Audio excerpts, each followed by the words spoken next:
In this video age, more and more people own video cameras, and they're carrying them around with them for the purpose of shooting possible news footage, if they get the chance. Recording artist and human rights activist Peter Gabriel is taking this idea just a step further as he launches a new international program called Witness. It's designed to put video cameras in the hands of human rights activists around the world to turn international scrutiny on human rights violations.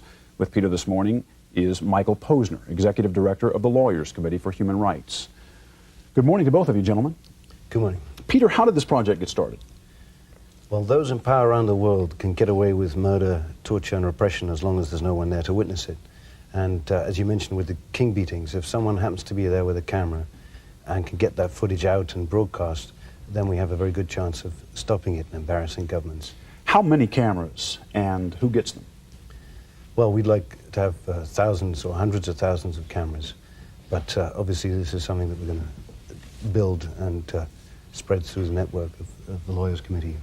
Who will actually get these cameras, and what kind of instructions will you give them? Well, to begin with, I should say that we're going to set up a group of advisors who are going to help us determine who the recipients are. We're going to send applications around the world, as Peter says, to human rights groups in every continent and every country.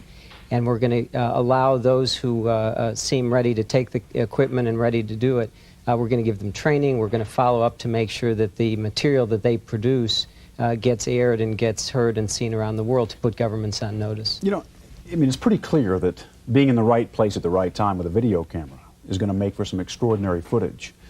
But it can also put the person taking the pictures in extraordinary danger if confronted.